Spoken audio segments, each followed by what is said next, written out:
déçus.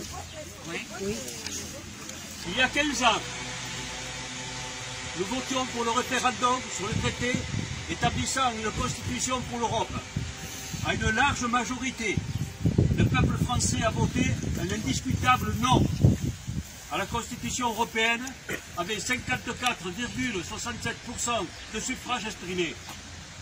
C'est une large partie de la classe politique, ceux du parti maastrichtien unique et la classe médiatique avaient appelé à voter oui. Les militants du PRCF ont mené une campagne exemplaire avec d'autres organisations pour le non à toute constitution européenne.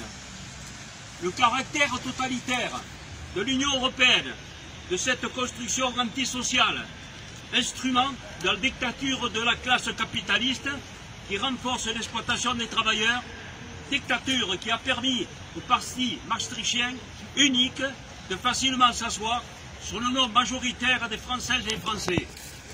Aujourd'hui, on en découvre les conséquences avec des attaques en règle de la part de Macron et de ses députés godillots, et ce n'est pas le nouveau Premier ministre et son gouvernement, bis, qui va améliorer le sort des travailleurs.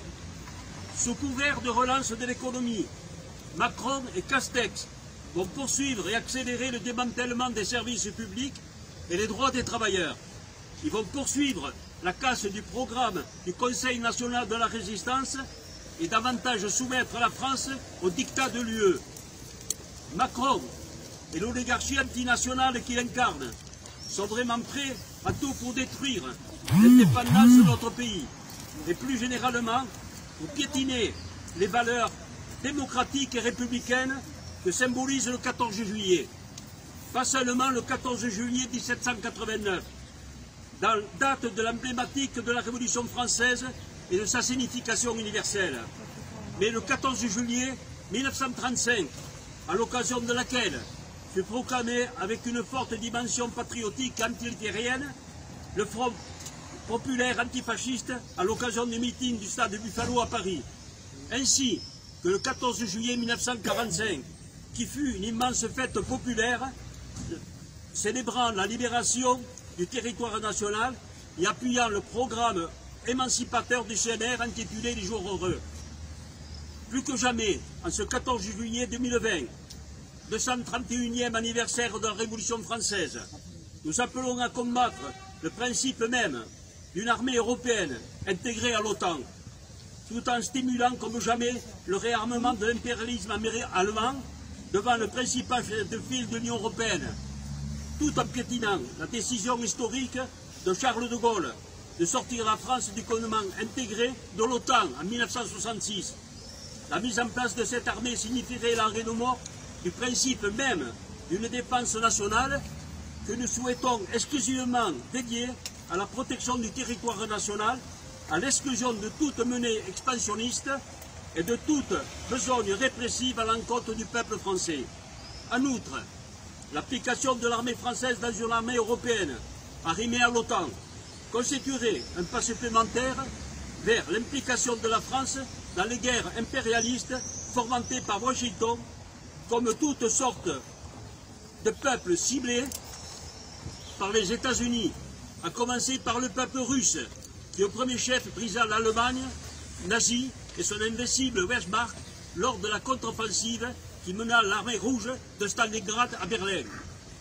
L'avenir de la nation française, pas plus que celle de l'Europe et du monde pacifié que nous voulons, ne passe par l'asservissement volontaire de nos élites politiques, économiques et médiatiques à l'Europe allemande et à l'Alliance atlantique des faucons de Washington.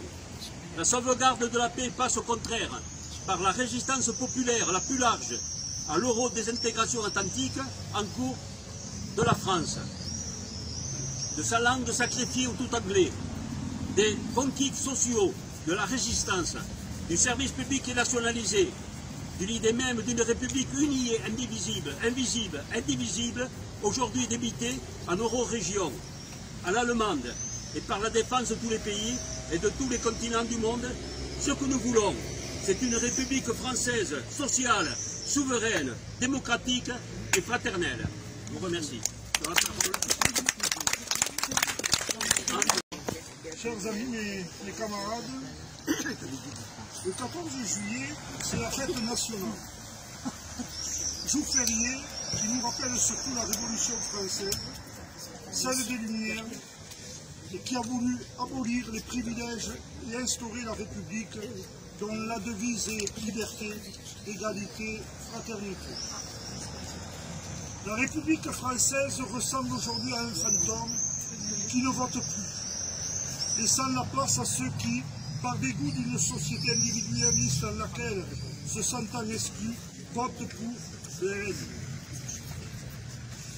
Un vote de dégoût, pas de colère. La colère est révolutionnaire, le dégoût est mortifère, il conduit au chaos. La révolution est porteuse d'espoir, d'émancipation pour le peuple. Le dégoût est porteur de la haine contre les plus pauvres que soient. Il donne la place à Trump, milliardaire, ou à un Macron millionnaire qui rêve de devenir milliardaire. Dans cette République en ruine, on veut nous faire croire que la gauche et la droite n'ont plus de sens, comme si nous étions tous dans le même moule, comme si aucune différence culturelle ou éducative ne nous caractérisait. Le mot économicus serait devenu la norme. Face à la financiarisation, à ses conséquences sociales et écologiques, les politiques de l'Union européenne n'ont fait qu'aggraver la situation pour les peuples, afin de protéger la finance.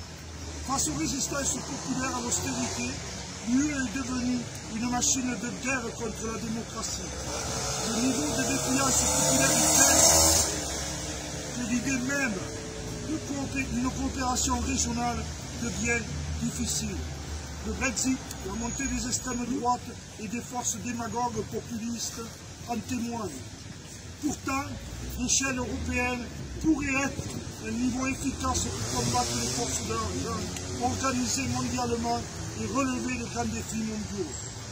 À une condition, une refondation de son projet et de ses outils de coopération.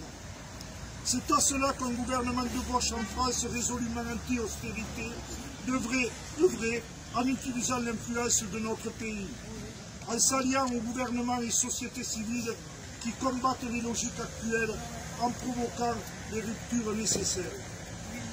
Notre projet est celui d'une France à l'offensive pour la construction d'une union de peuples libres, souverains et associés, investissant pour le développement commun, la garantie des droits humains élémentaires et agissant pour changer le cours de la mondialisation. Nous devons donner les moyens aux Françaises et aux Français, aux Européennes et aux Européens, les moyens d'être acteurs de ce changement à travers des processus démocratiques inédits d'élaboration collective de l'Europe de demain. Je vous remercie beaucoup de m'avoir laissé ce temps de